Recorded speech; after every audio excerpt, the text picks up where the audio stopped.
right, let's head over now as we're talking about the Meyiwa Murder Trial as well, the details that we've been getting out of court the last couple of days as well, as far as what happened inside the house on that night. In case you missed, excuse me, what happened yesterday, Slindelo Masikane, good morning to you. What did come out of court yesterday? What are we expecting today? Good morning. Well, of course, yesterday some bombshells being dropped towards the end of court proceedings. But of course, we began once more with Tumelo Madlala giving us more details around what happened after Meyiwa was shot on the 26th of October 2014. We began at the hospital in terms of what happened when they arrived, and they rushed him after the shooting incident. And he says that at some point when news started circulating that Meyiwa was shot, then his teammates from the Orlando Pirates Football Club rushed and packed the hospital along with his wife Mandisa, who also made her way to the hospital. We understand there was a bit of a scuffle or a quarrel between her and Kelly Khumalo, who was also at the hospital and was the driver of the vehicle that took Meyiwa there. And we understand that Madlala says that for at least 3 days he remained in Johannesburg at Kelly's Milburton home that she shared with Meyiwa, because he says he had nowhere else to go. He had come here to Johannesburg from the invitation from Meyiwa. And so he also says that within the days he remained in Johannesburg, he then was part of an ID parade, but he did not recognize any of the suspects that were in that lineup.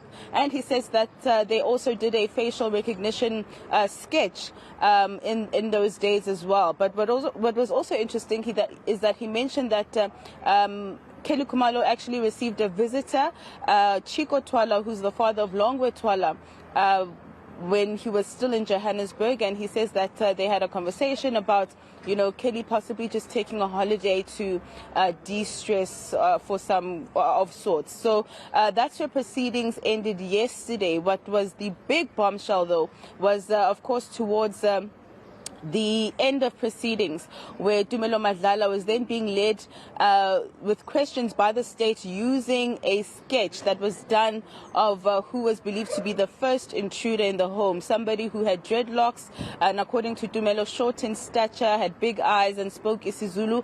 This was the one who demanded money as well as cell phones during that incident. It seems that the state now wants to lead questioning in terms of Tumelo Madlala actually identifying one of the 5 suspects in the dock. Let's take a listen to just a little bit of those proceedings that took place yesterday in terms of that line of questioning. Now, after the current suspects were arrested, did you attend any identification parade? Emuva ukuthi ke laba ke abaphambi kwenkantolo manje ke beboshiwe ke khona iparade owaya kuyona.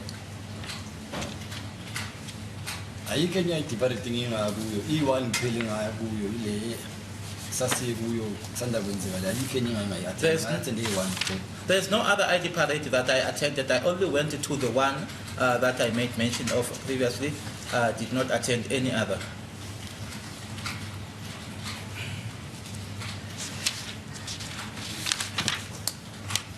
Now, are you able to recognize any of the accused before court? No objection. As it appears. There are no basis for that. I'll ask. So, Selina, what happens today? Well, today we understand that the state had prepared heads of argument. It seems that they were well aware that they were going to lead that questioning around Madlala identifying one of the suspects as one of the intruders in the home.